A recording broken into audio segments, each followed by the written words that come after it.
नमस्कार आमर एही विशेष आलोचना को समस्त को स्वागत। आज आमे भारतर गोटे बहुत शक्तिशाली और सेतिगिरी विवादीय आईन विषय कथाइबा को जाउछु। जानती एमिति गोटे आईन जहाँ न्यायर साधारण नियम को भी बदलाई देइछि। तबे चलंतु जानिबा एहा पछर कारण कोन। तेबे प्रश्नटी हेउछि एमती केउ आईन अछि जेउथिरे तदंत हेबा आगरु ही गिरफ करबाकू पड़िबो, काहेकि एते कठोर नियमर दरकार पड़िला। केउ परिस्थिति एक आईन को एते शक्तिशाली करिदेला जे एहा दोषी साब्यस्त न हेबा जाए निर्दोष भली धारणा को भी उल्टाई देला। चलंतु एहारे भीतर को जाई कारण खोजिबा। ठीक अछि, तेबे चलंतु आमर प्रथम भाग को जिबा, अन्यायर इतिहास। देखंतु एही कठोर आईन रो काहेकि को बुझिबा को हेले हमकु प्रथमे सेही गभीर सामाजिक समस्या गुडी को बुझिबा को पड़िबो जोंथि पई एहा तयारी होइला। एही आईन हठात केउठु आसिनी, एहा पछरे रहिछि पीढ़ी पीढ़ी धरी चली आसुथिबा भेदभाव आउ अत्याचारर एक लंबा कहानी, जहा कि अनुसूचित जाति आउ जनजातिर लोक माने सामना करी आसुथिले। एहा थिला सेही सबु समस्यार एक प्रतिक्रिया। आउ एई स्लाइडटी पूरा परिस्थिति को स्पष्ट करि देउछि। देखंतु बाम पटे अछि कागज पत्र रे न्याय केमिति मिलिबा कथा, किंतु डाहण पटे अछि प्रकृत सत। जेतेबेले एही संप्रदायर लोके थाना को जाउथिले, पुलिस एफआईआर लेखिबा को मना करि दउथिला। आ पीड़ित जनक जेतेबेले गाँ को फेरिले तांको ओंता औरी धमक मिरुथिला, माने सिस्टम पूरा पूरी भांगी पड़िथिला।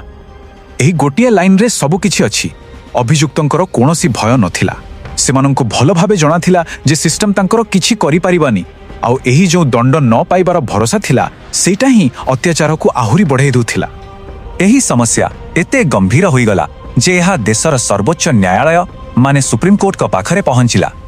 आउ एइठु आरंभ हेउछि आमर द्वितीय भाग, सुप्रीम कोर्ट का आदेश।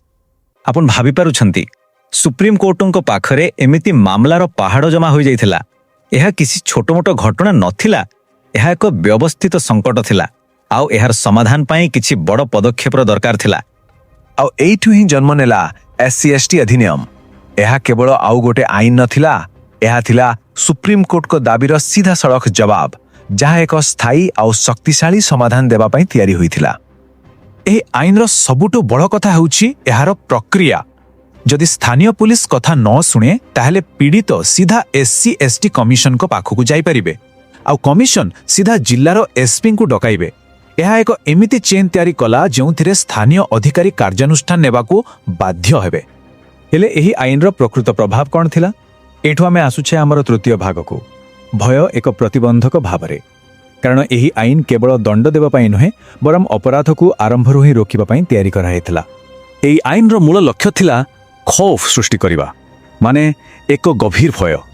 जेतेबेले अपराधी मनरे तुरंत गिरफ होबार भय रहिबो, सेतेबेले से किछि भी करिबा आगुरु 10 थर भाबिबो।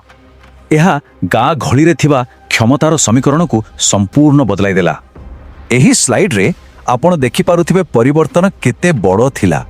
आईन आसीबा पूर्वरु अपराधींको पई कोनोसी डर नथिला, किंतु आईन आसीबा परे तुरंत गिरफ हेबार भय गोटे ढाल परी काम कला और न्यायर पल्ला को समान करिबारे सहाय्य कला।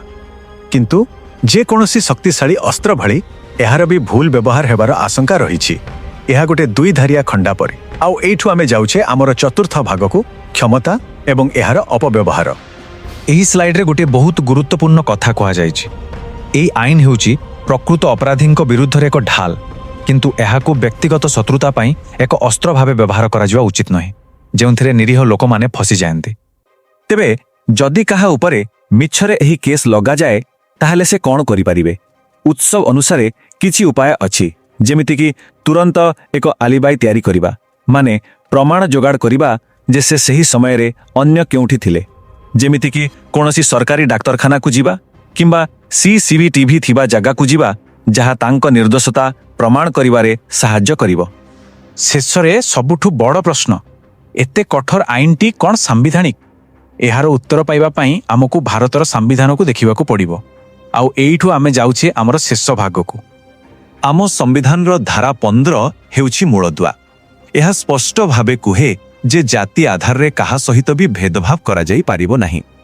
आउ एससी एसटी अधिनियम एही मूल संविधानिक प्रतिश्रुति को ही वास्तव रूप देबा पाई तैयारी होईछि। तेणु एही पूरा आलोचनार सारांश हेउछि एहा एससी एसटी अधिनियम कौनसी अलगा नियम नुहे। ଏହା ହେଉଛି ସମ୍ବିଧାନରେ ଦିଆଯାଇଥିବା ସମାନତାର ପ୍ରତିଶ୍ରୁତିକୁ ଶକ୍ତି ଦେବା ପାଇଁ ଏକ ଉପକରଣ। ଏହା ସେହି ପ୍ରତିଶ୍ରୁତିକୁ ବାସ୍ତବତାରେ ବଦଳାଇଥାଏ। ତେବେ ଏବେ ଆମେ ଏକ ବଡ଼ ଦ୍ୱନ୍ଦ୍ୱରେ ପହଞ୍ଚିଛେ। ଗୋଟିଏ ସମାଜ କିପରି ନିଜର ଦୁର୍ବଳ ଲୋକଙ୍କୁ ସୁରକ୍ଷା ଦେବ, କିନ୍ତୁ ଏମିତି କୌଣସି ଉପକରଣ ତିଆରି ନ କରିବ ଯାହାର ଭୁଲ ବ୍ୟବହାର ହୋଇପାରେ। ଏହା କେବଳ ଏହି ଆଇନର ପ୍ରଶ୍ନ ନୁହେଁ, ବରଂ ସବୁ ସ୍ଥାନରେ ନ୍ୟାୟର ମୂଳ ପ୍ରଶ୍ନ।